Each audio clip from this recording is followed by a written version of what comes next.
Hi, I'm John. This is my show, An American Scheme, where I'm proving that Diana Ross is Michael Jackson's actual mother.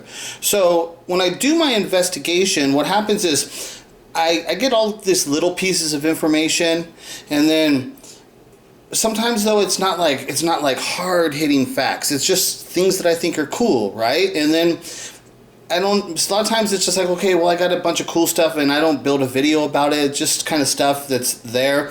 And I'll even forget a lot of stuff like, oh yeah, I forgot all about that, right? There's just so much of it, right?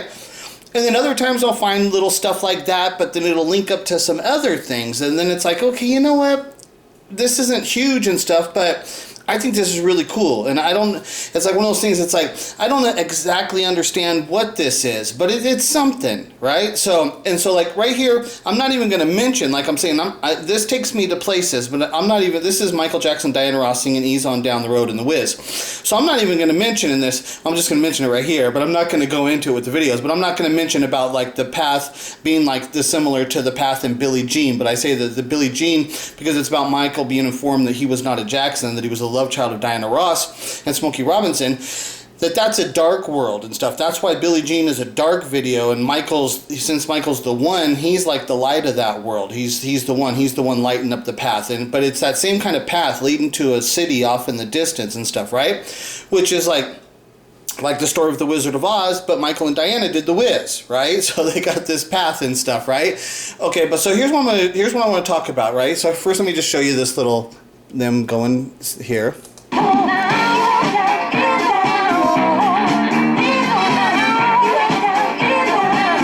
Okay, just so you know that's what this is, right? Okay, so what I want you to see here is that the buildings in the back there. Now, they've got 5 buildings that are all identical, okay? But that building is in New York City, and that is the Chrysler Building, okay? That's what that building is actually called. That's the Chrysler Building. Like, it's one of those things now that it could have been changed over time. Like some other company could have bought it, and for all I know, it's got a different name. But anybody who knows what that is, that's the Chrysler Building, right? So I wanted to just show you that. I wanted to show you that in the Wiz, and then they have the Chrysler Building there. It's a major part of the movie because look, they got 5 of them and shit, right? And okay, so I'm going to show you that. Now I'm going to show you. Okay, so this is the Wiz. I've been looking on eBay for like old Wiz. I've been trying to learn about like VHS tapes and stuff, and I'm looking at like 8-track tapes. I'm trying to learn about those and trying to find the original years of which they were produced and stuff, and see about the quality of the original and like how hard they are to find them in good quality and stuff like that. This is like little stuff I'm doing, like little collecting things and stuff, right? But so let me show you first here actually on this one. So this is the Wiz. Okay, so Michael and Diana in the Wiz, and like I said, I just showed you the Chrysler Building to show you that, see, there's Michael and Diana, and this is on the cover of the Wiz, and see there's a skyline there, right? But the building's more, they have like the Chrysler Building, so it has like the Chrysler, but what that is though, that's the New York skyline. That's on the cover, you know, of the VHS tape and the album, and in the posters, I'm sure they have some of the stuff where it's like this and stuff too. But so I just wanted to show you that on the cover, it's Michael and Diana and there's the skyline for New York. Okay? And I wanted to show you this one. I wanted to show you the path there because I want you to specifically see. Okay, see there? See that? Now on the back, this is the thing that it's like in the movie, I'm not I'd have to go watch it again and stuff, but like I just showed you, I don't think that they specifically show like that path is going across the Brooklyn Bridge, okay? But I wanted to show you this so you can understand that this on the back, when they have like Ease On Down the Road, they have the road there, right? The yellow, it's not, and see this, I don't think it's a yellow brick road because it's more like a gold stone road is what it looks like. I don't know actually what they call it. Like I said, I have to go in the movie and see if they actually, what name they call, there's like little details and stuff. There's so many little details when you gotta get stuff right. It's like, it's like, okay, wait, because I'm thinking about like the way, it's like, well, it's not a yellow brick road, right? Because if you look at it, it's more like a gold stone road and shit, right? But anyways, And like I said, and when you see it, I don't think they go across. It doesn't highlight that it's the Brooklyn Bridge, right? In the movie, I'm not sure. I don't like. I watched it at the beginning. I don't think it's highlighted as it being the Brooklyn Bridge. That's why I wanted to show it to you here. Is that in the back of the video when they show the path here, and you can see like there's a couple little people there. They're going across the path. That bridge is the Brooklyn Bridge, okay? So that's the Brooklyn Bridge going into New York City, going into Manhattan and stuff, right? So I just wanted to show you that that's New York back there, and there's the Brooklyn Bridge, okay? Because that's, like I said, this is on the whiz, on this on the back side of it, okay? So one of the things that I'm doing is I'm looking for the VHS copy tapes and stuff, because I've discovered that the VHS copies, there's been a big collectible market that's taken place with these old VHS tapes and stuff. Now, Double Platinum is 1999, and they had DVDs out then and stuff, but they were still producing VHS tapes and stuff, right? So I went and picked one of these up. You get, like this one, I was able to get one sealed, like the first printing and stuff, first series, you know, the year it was released and stuff. So I was able to get a really good quality of this for like cheap, like with shipping and stuff. It was under 15 bucks. It was something cheap and stuff, you know, brand new. So stuff like that you can pick up for cheap things. So what I'm looking for is like things like that are related to my story, that people don't understand how they're related to my story, but when my story breaks, it brings in all this new attention to these other things. And so like these are the kind of things I'm looking for in eBay and stuff, right? I'm looking for these like type of collectible things that I can pick up right now for really cheap, things that are directly related to my story, but people are not aware that this stuff is related to my story, right? So like I said, so I was like, well, let me see if I can go get a copy of Double Platinum and stuff, right? Like I picked up a funny story. I picked up a Wiz. Okay, so I found out that the Wiz, the original release of the Wiz on VHS tape was in 1981. So you can't find the copies in 1981. They're more like 1989 and 1992, like much later copies. You can find those in perfect condition. But the 1981 version, they're hard to find. So I found one in there yesterday, but it was a Betamax. So I don't know the difference either between like buying a VHS or a Beta. I mean, I know what the difference is, but I don't know the value if there's a big difference. But so I found a printing of it 1981 on Beta in really bad condition, but the person wants like $70-something for it. They must understand that it's a 1981 copy, right? But it's in bad condition. I just don't feel like paying. I sent it, and it didn't have make an offer. When you're doing these things, a lot of times they'll say make an offer. It didn't have make an offer. They're just like, buy it. If you want it, this is what it cost, right? So sometimes like that, you could send them a message. So I sent them a message saying, can I have it for 20 bucks? I'll pay you 20 bucks for it. But they never responded. So I was like, no, I guess they ain't going for that 20 bucks. They must know that it has some value and shit, right?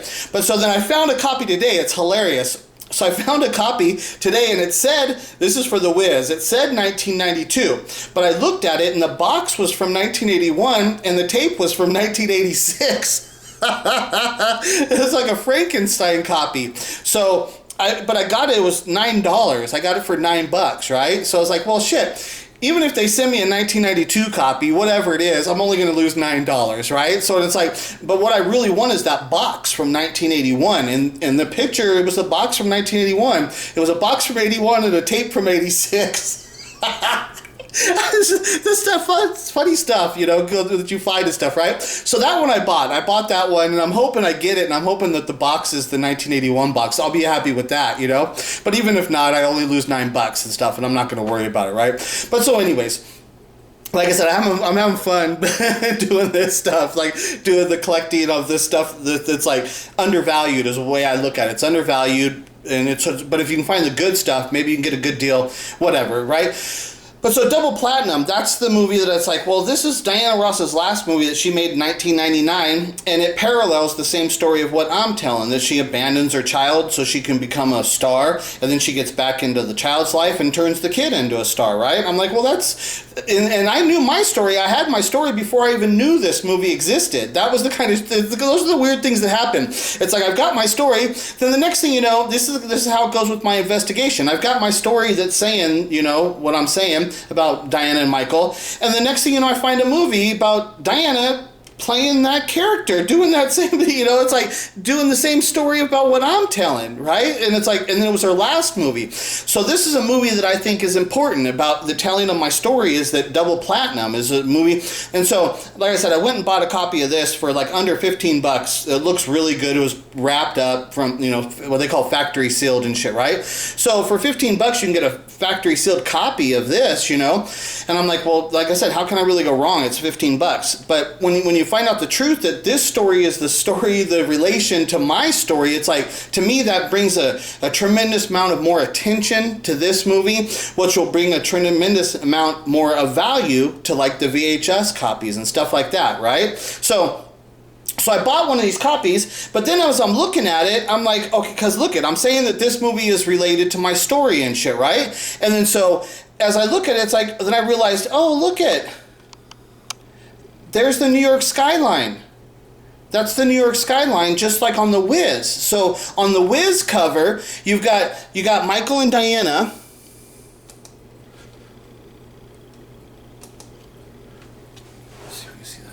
Okay, so Michael and Diana right there, like dancing right on the New York skyline. That's how the picture of the Wiz is, right? So that's the movie that Michael made with Diana and shit, right? So then you go look at Double Platinum. The movie that I'm saying is related to the same thing. And what do you find?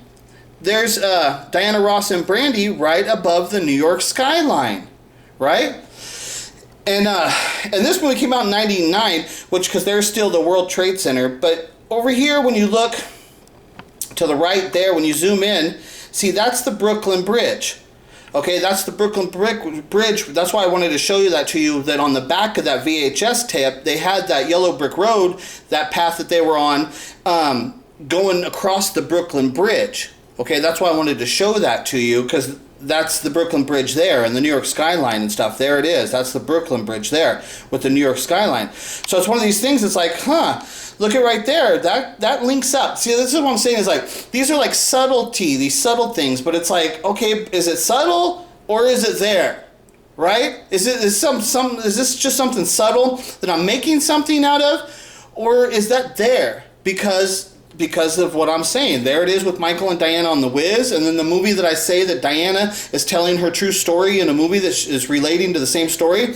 Look at what's there. There's that New York skyline again, right? So what I want to show you also here is, let's go this one first. So I wanted to show you that, here, I'm going to just read this to you right here. It says, the Chrysler Company was founded by Walter Chrysler on June 6, 1925. When the Maxwell Motor Company, established 1904, was reorganized into the Chrysler Corporation.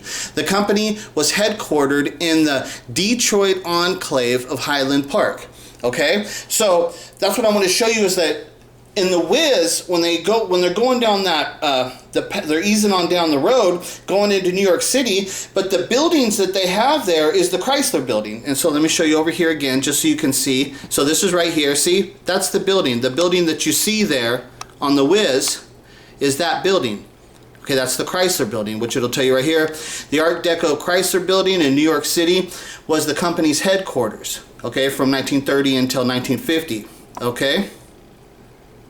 See, so they're building cars in the Detroit area, but they were headquartered in New York, and then that's like the connection to that ease on down the road thing, why they put the Chrysler Building there, because it's a Motown company, it's a representative of Detroit. But when you also, then when you think about it like that, it's like, well, there's Michael and Diana easing on down the road to the Chrysler Building, which is a symbol of Detroit. You know, because that's like what I say is Michael's actually from Detroit. His origins are of Detroit and stuff, right? So that's a thing that's like, it's one of these things. It's like, well, is this there, or why is it like that exactly? How is this actually happening, and what are they saying? Are they saying anything, or is this just stuff I'm making up? But so like I said, there's something here. I don't know what that's exactly, and I can't explain everything exactly, but it's interesting. And it connects in ways that's like, that's what I'm saying. I see stuff like this connecting, and sometimes I'll be like, I don't know, should I make a video like this? I don't know exactly and stuff, right? But then I just thought this one was interesting and stuff, right? So then I wanted to show you this. So let's go up here. and I'll just go ahead and read some of this and stuff, right? So it says pre-production and development. It says, The Wiz was the 8th feature film produced by Motown Productions, okay? So it's a Motown film, The Wiz and stuff, right? But there's more to it and stuff. The film TV division of Berry Gordy's Motown record label. Gordy originally wanted the teenage future R&B singer Stephanie Mills, who had originated the role on Broadway, to be cast as Dorothy. Okay, so that's a thing where it's like, okay, so originally Berry Gordy didn't want Diana Ross playing Dorothy. He didn't want her a part of this movie, right? But this is the kind of thing, it's like Diana Ross has leverage over Berry Gordy, right? And then you got to think now, and then it tells you what Diana does here, and you got to ask yourself, well, why did Diana specifically do it? Because now you got to remember, Michael ends up in the role as the Scarecrow, right? And it's like, is that what it was all about? Because she wanted to be in the movie with Michael and stuff. That's the way I see about what's going on. So it says, when Motown star Diana Ross asked Gordy if she could be cast as Dorothy, he declined, saying that Ross, then 33 years old, was too old for the role. Ross went around Gordy and convinced executive producer Rob Cohen at Universal Pictures to arrange a deal where he would produce the film if Ross was cast as Dorothy. So she went over Berry Gordy's head, and he's the owner of Motown, and he's the owner of the movie production company that's gonna make it. But then she brought in the Universal picture. Somehow she went and got her own deal with the Universal to help produce the movie, which then Berry Gordy, it relieves the financial burden on him and stuff, some stuff like that. So he went ahead and went with it. But he also knew that it's like, well, it's Diana, this is what she does, right? This is the Diana stuff. So it says, to convince executive producer Rob Cohen at Universal to arrange a deal where he would produce the film if Ross was cast as Dorothy. Gordy and Cohen agreed to the deal. Okay, so then down here, I'm going to read you the Michael Jackson part here, with the Michael Jackson part. So I'm going to read, Michael Jackson, a former Motown star. Now remember, now he's a former Motown star, right? So that's probably like, there was probably a thing where Diana's like saying to Berry, I want that role and I want Michael to play the Scarecrow. But Berry's thinking, well, Diana, you're too old, and Michael's not even a part of Motown anymore. Like, see, these are like the details. It's like, I'm trying to figure out what's actually going on, but I don't actually know. That's what I'm saying. These people are still alive. Even Berry Gordy's still alive. We can get them to answer these questions. These are the kind of questions of which I would be asking them and trying to get the real explanation of what actually happened there. But nobody seems to care about the truth. They just are like happy with things like a Wikipedia page. They think a Wikipedia page explains everything. And it's like, man, this doesn't explain hardly anything. It's very, very basic, simple information. We're talking about people's lives, like what actually takes place in a day and what events occur and the thought processes. You don't get that out of these Wikipedia pages. It's very, very just a minor thing about what actually took place. So it said, Michael Jackson, a former Motown star and close friend of Diana Ross, was cast as the Scarecrow. By the start of development of The Wiz in 1978, he and his brothers, the Jackson 5, had left Motown for Epic Records after the release of their 10th album, Moving Violation. Though Jackson had yet to make a solo album since his 4th album, Forever Michael, Rob Cohen, head of Motown Productions, okay, Rob Cohen, see, that's the name. Okay, so convinced executive producer Rob Cohen at Universal Pictures. Okay, so Rob Cohen, it said, now it's saying there that Rob Cohen is working at Motown, but he's also an executive producer for Universal. See, they're hooked up together. That's the other thing of what I'm saying is like, there's these companies, the people, they're hooked up with these things and things like that where the people know stuff. Because that goes back to my, like, Berry Gordy knowing Joe Jackson type of story, showing you that these people that are in the industry are doing things that we are not even aware of, and the connections of who they know and stuff. And that's why, that's part of where I'm showing you that when I talk about the Joe Jackson connection, that he knew people and they were running around in the same circles. So when they act like that the Jacksons didn't know anything like about Berry Gordy and stuff, it's like there's much more to that story and stuff, right? That's like what I was trying to say. So it said, let me see, where's that there?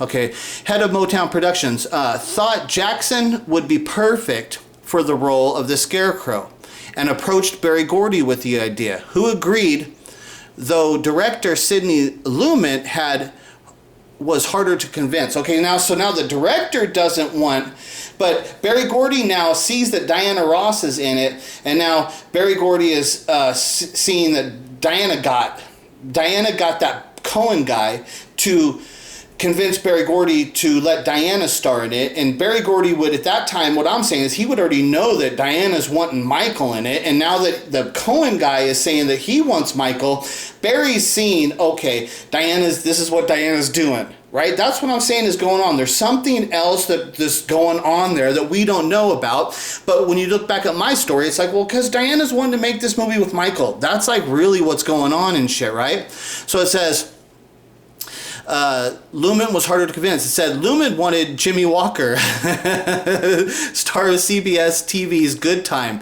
which I think about it, he probably would have been okay, but he doesn't sing and dance and shit, not like Michael Jackson. So I can see him playing the Scarecrow, Jimmy Walker, but I can't see him playing the Scarecrow in The Wiz, like actually playing that role. I mean, because it's so much about the singing and dancing, which Michael's perfect for that stuff, right? It's far better. So telling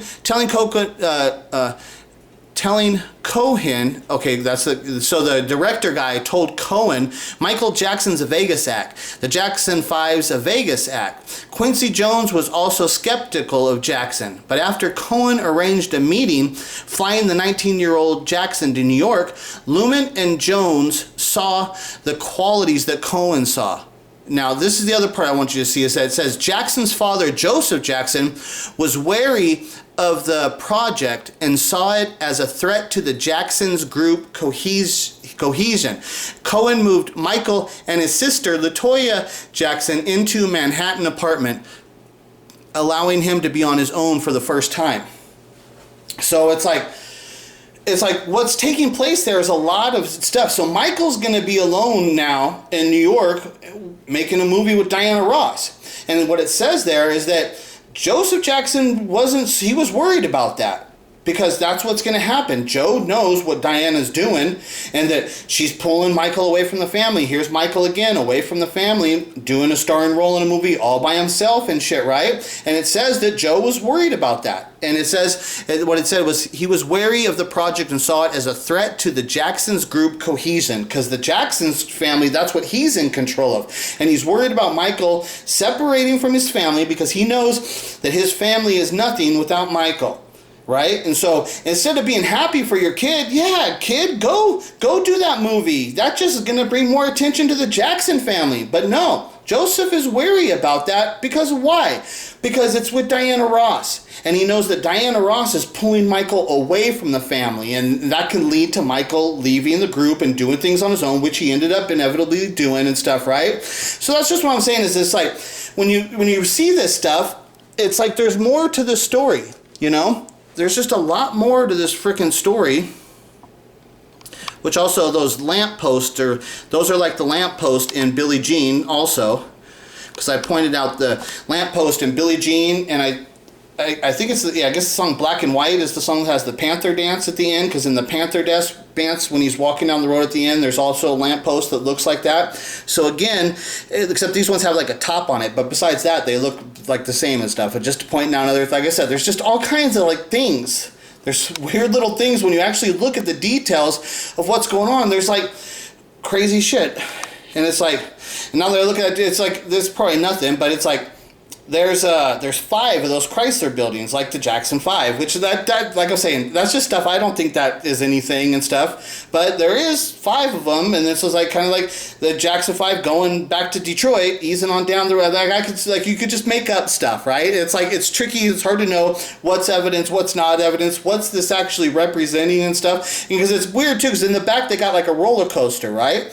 It's like, what's that represent? Is that like this roller coaster ride of what it took for like Michael Jackson to get back to Detroit, you know, and to get back with Diana Ross? It was like, does the roller coaster represent that? That's what I'm saying.